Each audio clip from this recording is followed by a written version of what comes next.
Ko ubire zaradu na školskim izletima i ekskurzijama? Za roditelje cijene su previsoke i teško padaju na kućni budžet. Škole i nadležne institucije kažu da na cijene ne mogu uticati, pa se s razlogom postavlja pitanje ko i na koji način kontroliše ove vanškolske aktivnosti. U to nije sigurna ni majka učenice Banjalučke osnovne škole Ivo Andrić. S obzirom na ekonomsku situaciju, kaže, cijene su nerealno visoke. Svoje iskustvo ispričala je pod uslovom da joj zaštitimo identitet. 4 dana boravka na Kozari, kaže, plaćali su 300 maraka. Roditelji jesu se raspitivali, jesmo se raspitali, međutim nismo u tom trenutku baš raspolagali dobrim informacijama. Kasnije smo vidjeli da je to zaista visoka cijena. Oni su nam ponudili plaćanje u ratama, što i jesmo isplatili, međutim, bez obzira na plaćanje u ratama, mislim da je na takvu kratku relaciju i na tako malo dana to zaista visoka cijena. Iz škole kažu, nisu u mogućnosti da odgovore pred kamerom. Napominju da je škola otvorena i da svaki roditelj treba da se obrati upravi. Iz aktiva direktora osnovnih škola ističu da je škola samo korisnik usluga i da nema profit u organizaciji izleta. Sav posao taj što se tiče organizacije jednodnevnih izleta, škola prirode i ekskurzija je dovoljno transparentan i lako se može vidjeti i uvidjeti kakva je situacija upoređujući u većini škola u Banja Luci kako stvari funkcionišu i koje su cijene u opticaju. Tako da očigledno ti neki dogovori postoje između turističkih agencija. Tvrde da na cijenu koju turistička organizacija ponudi škola ne može da utiče. Moglo bi, smatra resorno ministarstvo. Jednodnevni izlet u Ljekarice kod Predora naplaćuje se za roditelje previsokih 16 maraka. U agenciji koja je organizovala prevoz kažu ispod ove cijene ne mogu ići. Sve to kad se iskalkuliše PDV i sve kad se obračuna prevoz gdje autobus stoji cijeli dan, tu se ne obračunava prevoz po kilometru, već to ide drugačije.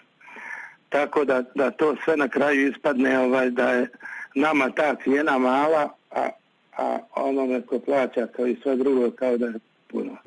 Ko preuzima odgovornost za ekskurziju, pravilnik je jasno definisao, kažu u resornom ministarstvu. Za sve je odgovoran direktor. Međutim, ko kontroliše da li oni savjesno rade svoj posao? To je na nivou škole, ponude odabira najboljeg ponuđača, odabira školski odbor i to je odgovornost školskog odbora. I naravno odgovornost direktora. Znači da ministarstvo i Republički pedagoški zavod nemaju uticaj, odnosno nemaju uvidu? Nemaju uticaj, ali se zakon mora poštovati. Na nepravilnosti će automatski djelovati inspekcije.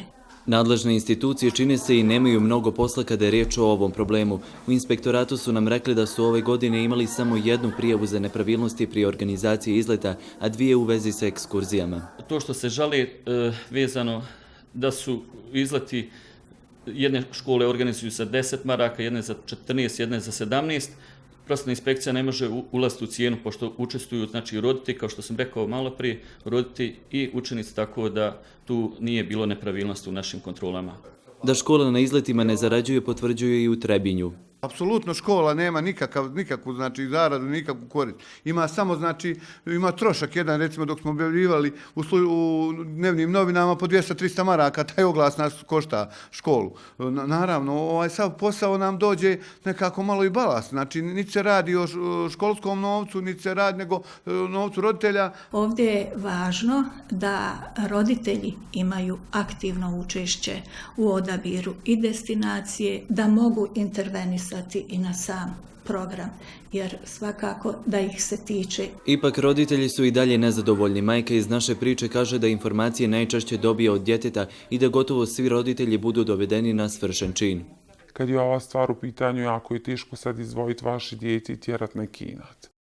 Naša djeca i poslije toga treba da nastave da idu sa svojim drugarima, kod tih istih učitelja, nastavnika, direktora i tako dalje. Tako da mi uglavnom vidimo linijom manjeg otpora i jesmo zaista mi sami krivi za to, ali opet kažem, između 2 zla mi biramo ono manje.